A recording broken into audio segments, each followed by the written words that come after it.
to pray. There's no angels where I go, only pieces that are broken, scattered dreams across the floor. I'm home.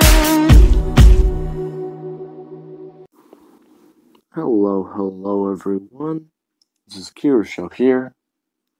And whenever we last left off, I believe I kinda messed up everyone's little point of view by actually making Kirishima Mineta. Yeah. Anyways, after that shocking revelation, this is gonna be part 8 to what if Deku was a spirit detective.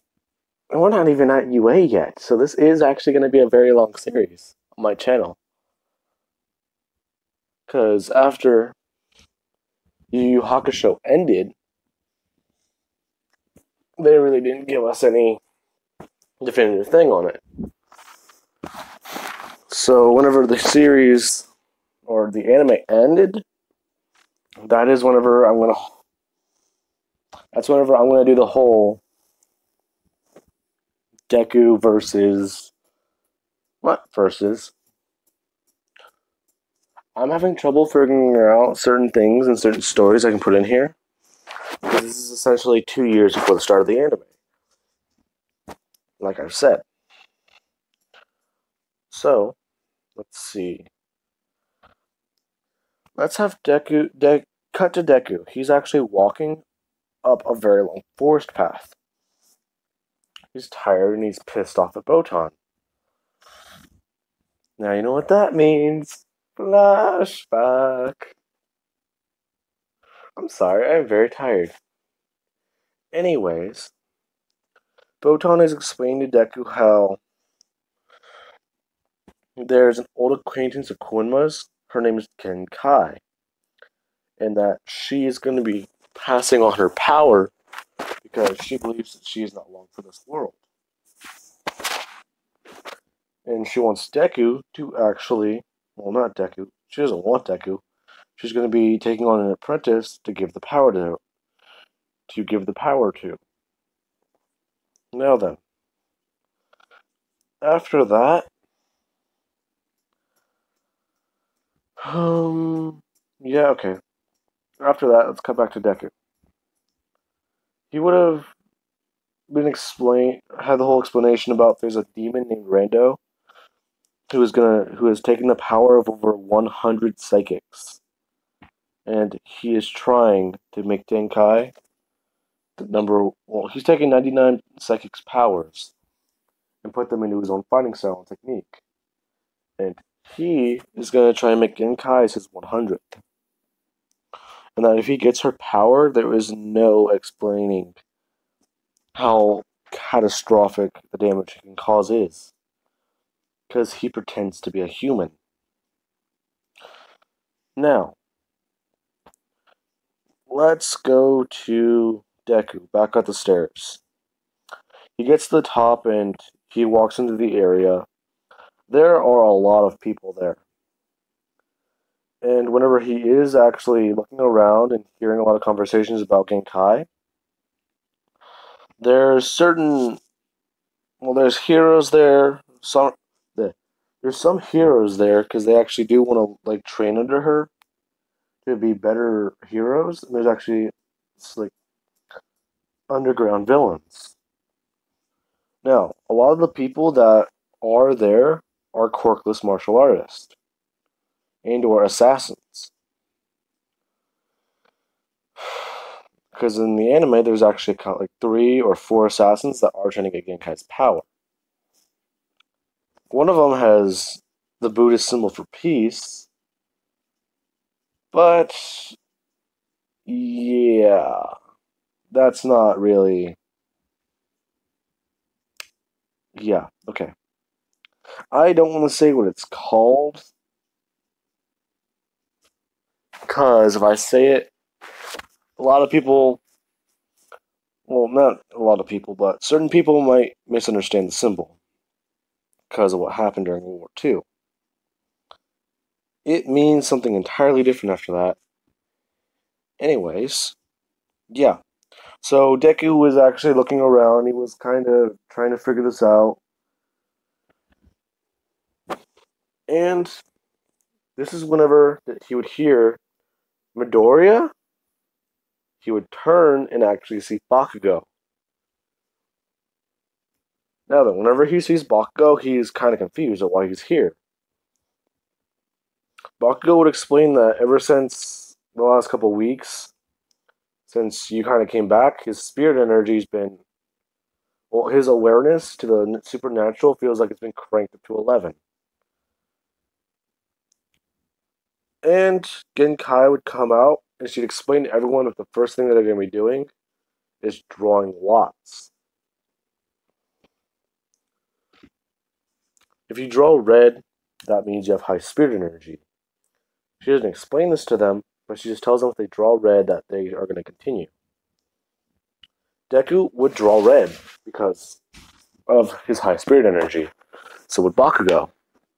The next test is going to be testing your spirit's strength, awareness, and its ability to grow.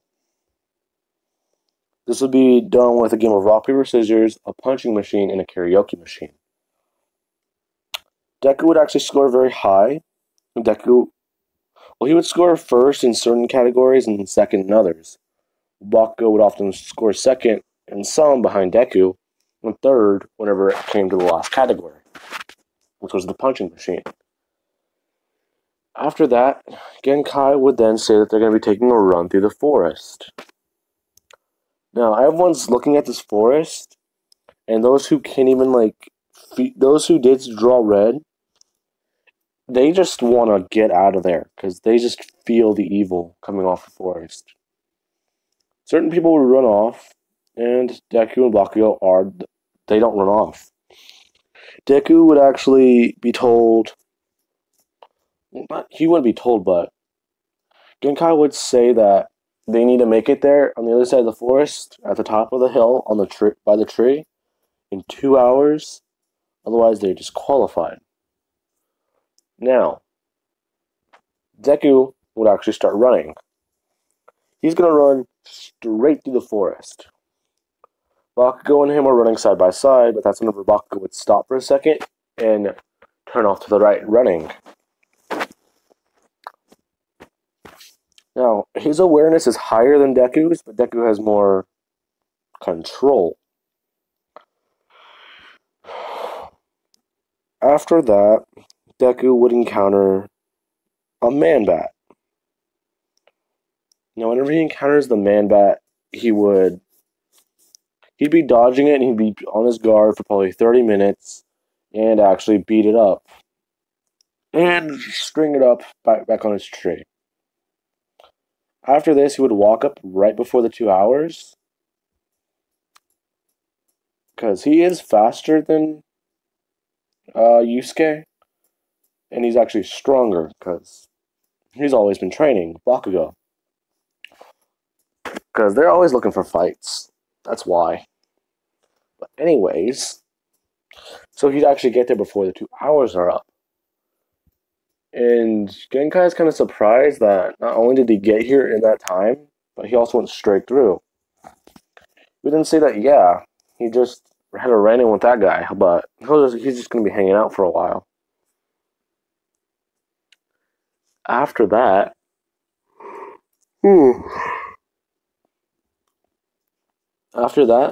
let's go to the fights. They would walk into the very dark room, and Deku would say that he can't see anything. What are they supposed to be doing in here? Fighting? Genkai would say that no, they're just going to be using their spirit energy to see. And after explaining that, she would have lit a lantern and a cigarette. Now then, after this, the fights would go on with 8 people. There's the guy with the Buddhist symbol on his forehead. He would actually demonstrate a power similar to the spirit gun, but it's his entire palm. And he would actually beat a famous assassin. There is another assassin. He's fighting against a psychic in training. the psychic would barely win. After that, it's Kuwabara versus I don't remember if he was from a certain temple, but he's essentially another martial artist. But he has a wooden sword carved from an ancient tree and actually soaked in a blessed river. So it actually emits high spirit energy. Now then, after this would happen, Bakugo would end up breaking off a piece of the sword after grabbing it, and the guy trying to punch Bakugo or take the sword back. Bakugo would immediately just down punch the sword, trying to break a piece. Because he thinks that they're both, if he doesn't have a weapon, the fight will be closer. But after this, Bakugo would have this piece in his hand, and he's looking around trying to find a martial artist. Because he can see as clear as day. But that's because his awareness is better than Deku's. After this, Deku would actually... Well, he wouldn't see it. Well, he would probably, but... He only sees darkness, and all of a sudden, there's this bright glow as he just sees Bakugo holding the spirit sword. And he sees Bakugo clear as day because of how bright the sword is shining.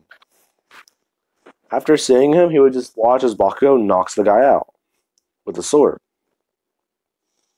Now then, after this happens, Bakugo would actually be kind of confused, and Deku would actually walk outside. As Deku walks outside, Bakugo chases after him. Bakugo would be asking Deku what's going on, what happened, because he thinks he has a quirk now. It doesn't make sense to him. This is whenever Botan would actually appear from around the corner, saying that, silly, it's not, well, yes, but no. It's actually a spiritual energy. Bakugo would be kind of confused, and as she's saying this, she's actually summoning her oar and actually flying. So she's floating above the ground. Bakugo wouldn't be really confused about this, but he would say that it's kind of weird that she's flying. Is she like a hero or a witch, or what's going on? Because he's getting that tickle feeling around her whenever he senses paranormal stuff. Deku would say that she's not anything like that. She's actually the Grim Reaper. Bakugo would just be taken aback by this, and he would ask, what does he mean by that? Deku would say that he's actually, ever since he came back from the dead, he became the spirit detective. Because he actually did die that day. Bakugo would say that he knows, and he's been trying to talk to Midoriya about it, but he's just not been able to find him a lot. Because Bakugo's been out beating up everybody, trying to get payback on them, because a lot of people keep trying to fight him more, because Deku did take over his body that 1 hour, and fight everyone in the city. So they would always be trying to beat up Bakugo. After this, Deku would then say that what happened is he used his spiritual energy, and yeah, he doesn't know what that is. Genkai would walk out with a cigarette, saying that it's actually called manifestation. It's a form of using your spirit energy and turning it into a physical object. After that happened,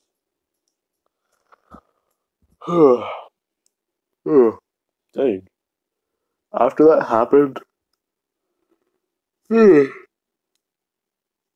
yeah. She would say that either get back in here or forfeit.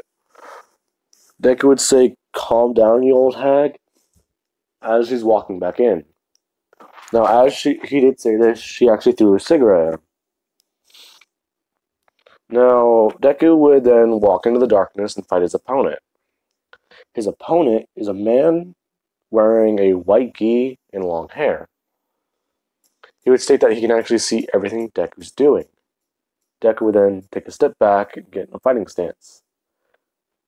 The man would say he took a step back, and it would actually have Bakugo saying that Deku has to be careful, that guy's got some sort of helmet on. It then cut to the guy. He's wearing a helmet that actually covers his entire nose, but it leaves his mouth revealed. It covers his ears with earmuffs and actually blocks his vision.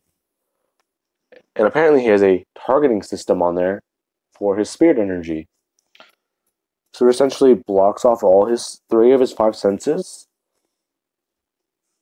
so that he can use his spirit energy and fight people. It's a stupid concept, but it's actually kind of interesting. Now then, after this would happen, Deku would hear the man coming around and actually trying to fight him. He was being knocked around, doing all this, and this is whenever Deku would actually get up close to the guy and grab him by the arm. Now he would go to try and take him down, but as he would have gotten this close to the guy, he would have actually grappled Deku and started spinning him around.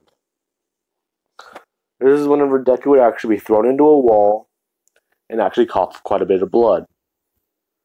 This guy would say that normally he can't see people this easily with the helmet on, but it's as if he can feel the power leaking out of Deku. It's as if your body has been through great trauma. This is whenever Deku, he would actually start charging up his spirit gun. And this guy would say that Deku's actually trembling. It's quite funny, in fact, as he's charging at Deku. Now, he would come around, he would try and come up behind Deku, but Deku would see this out of the corner of his eye and aim his spirit gun at him and blast his helmet off of him. As soon as the helmet gets blasted off of him, this man gets knocked to the ground, and he just smells tobacco. He doesn't know why that smell is so strong until he looks down at his belt. He would then say to Deku that that was a very cheap trick before he passes out. After this, Deku would walk back to the group and then Genkai would declare him the winner. Now then, after that, they would go outside and Deku would have to fight against the Buddhist with a symbol on his forehead. Now then, this is whenever everyone would be kind of at the battlefield because it's ancient one where an army lost its sanity and started killing each other. Yes, that's how it is actually phrased, I think, in the anime.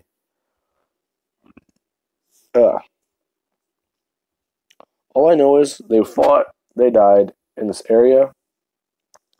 It's actually very great for using spirit energy in, because it essentially can rejuvenate you. This Buddhist guy can actually feel his power rising. He feels stronger here.